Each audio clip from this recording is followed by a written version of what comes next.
নমস্কার বন্ধুরা, ডলি রন্ধনশালায় সবাইকে স্বাগত। আর আজকে তোমাদের সাথে শেয়ার করব কুমড়োর একটা দারুণ নিরামিষ রেসিপি। প্রথমে আমি কুমড়োর মাঝখানের অংশটা কেটে বাদ দিয়ে দেব।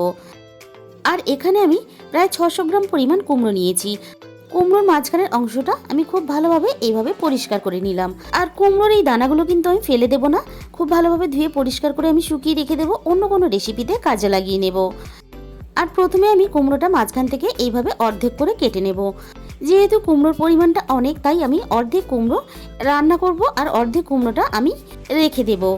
আমার যতটা প্রয়োজন ততটাই নিলাম, তোমরা তোমাদের প্রয়োজন মতন কুমড়োটা ব্যবহার করবে। আমি এখানে রান্নার জন্য যে কুমড়োটা নিয়েছি, এই কুমড়োটা কাঁচা কুমড়ো নিয়েছি। আর এই রান্নাটা কাঁচা কুমড়ো দিয়ে করলে খেতে বেশি ভালো হয়।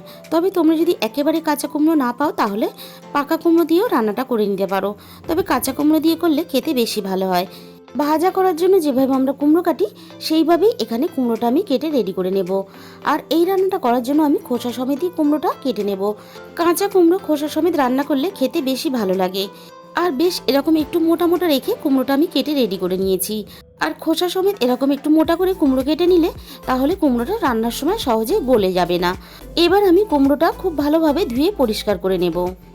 খুব ভালোভাবে আমি কুমড়োটা ধুয়ে পরিষ্কার করে নিয়ে আমি একটা প্লেটের মধ্যে সমস্ত কুমড়োগুলোকে তুলে নিলাম। এবারে আমি কুমড়োর মধ্যে দিয়ে দেব স্বাদ মতো লবণ। আর আমি কুমড়োর মধ্যে দিয়ে দিলাম অল্প একটু হলুদ গুঁড়ো। আর আমি এখানে দিয়ে দেব অল্প একটু ঝাল লঙ্কার গুঁড়ো। সব শেষে এখানে দিয়ে দিলাম আমি কুমড়োর মধ্যে স্বাদ মতো চিনি। অল্প একটু চিনি দিলে তাহলে কুমড়ো ভাজার সময় বেশ নরমও হয় আর কুমড়োটা খেতেও ভালো লাগে। সমস্ত মশলা দিয়ে আমি কুমড়োটাকে খুব ভালোভাবে হাত দিয়ে এইভাবে ঘষে ঘষে একটু মেখে নেব। আর যে কোনো সবজি একঘেয়েমি রান্না না খেয়ে এইভাবে একটু ঘুরিয়ে ফিরিয়ে নিয়ে রান্না করলে খেতেও ভালো লাগে। আর এইভাবে কুমড়ো রান্না করলে যে কুমড়ো খেতে ভালোবাসে না, সেও কিন্তু ভালোবেসে কুমড়োর তরকারিটা খেয়ে ফেলবে। এবারে আমি প্রথমে কড়াইয়ের মধ্যে দিয়ে দিলাম প্রয়োজন মতো সর্ষের তেল। খুব ভালোভাবে সর্ষের তেলটা আমি প্রথমে গরম করে নিলাম। আর গরম তেলটা এইভাবে কড়াইয়ের চারিদিকে আমি একটু ছড়িয়ে লাগিয়ে নিলাম। এবারে আমি ভাজার জন্য কুমড়োগুলো অল্প অল্প করে তেলের মধ্যে দিয়ে দেব। তাহলে বন্ধুরা, আজকের রেসিপিটা দেখার পরে তোমাদের যদি ভালো লেগে থাকে অবশ্যই ভিডিওতে একটা লাইক করো আর প্রচুর প্রচুর শেয়ার করো। আর যে সমস্ত নতুন বন্ধুরা এখনো পর্যন্ত আমার চ্যানেলটাকে সাবস্ক্রাইব করোনি, এরকম নতুন নতুন রেসিপি পেতে অবশ্যই আমার চ্যানেলটাকে সাবস্ক্রাইব করে পাশে থাকা বেল আইকনটা প্রেস করে দিও, যাতে আমি কোনো নতুন রেসিপি আপলোড করলে সবার আগে তোমার কাছে পৌঁছায়। আর কুমড়োগুলো দেখো, আমি খুব বেশি কিন্তু লাল লাল করে ভাজিনি, একটু উল্টে পাল্টে দুটো সাইড ভেজে নিয়েছি। কুমড়ো গায়ে যখন এরকম একটু হালকা লালচে কালার চলে এসছে, কুমড়োগুলো তখন আমি তুলে নিলাম। বাকি কুমড়োগুলো ঠিক একইভাবে আমি তেলের মধ্যে দিয়ে ভেজে নেব।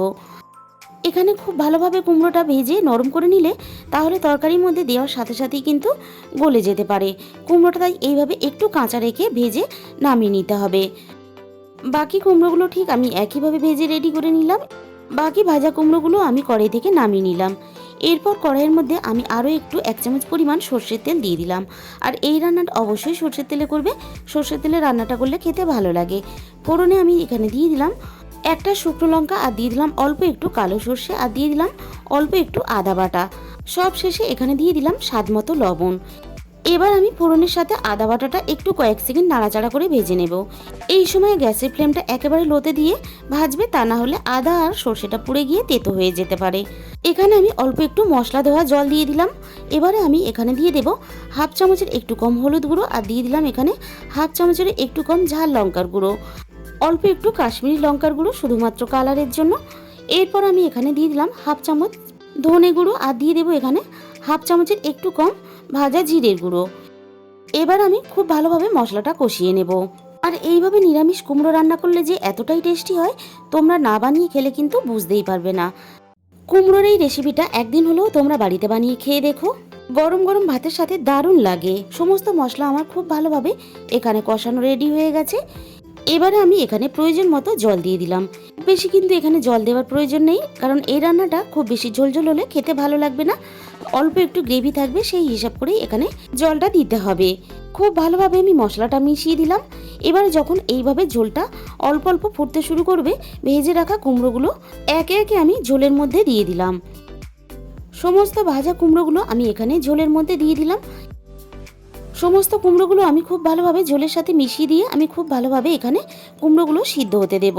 তবে এই রান্নাটা করতে খুব বেশি সময় লাগে না, মিনিট 10-এর মধ্যেই কিন্তু রান্নাটা হয়ে যায়। এবার আমি এখানে দিয়ে দিলাম দুটো চেরা কাঁচা লঙ্কা। গ্যাসের ফ্লেমটা একেবারে লোতে দিয়ে আমি এখানে ঢাকা দিয়ে দিলাম। কুমড়োটা এদিকে সিদ্ধ হতে থাক।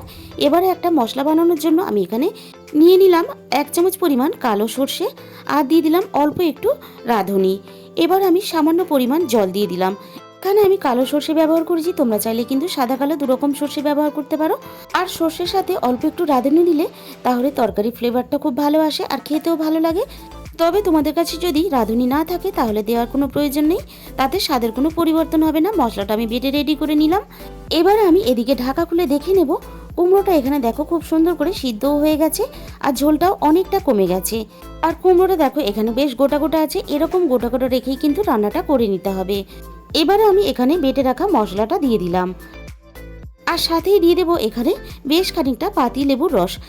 তোমরা এখানে টকের পরিমাণটা নিজেদের মতন ব্যবহার করবে, যে যেরকম টক খেতে ভালোবাসো সেই হিসাব করেই এখানে লেবুর রসটা দিয়ে দেবে।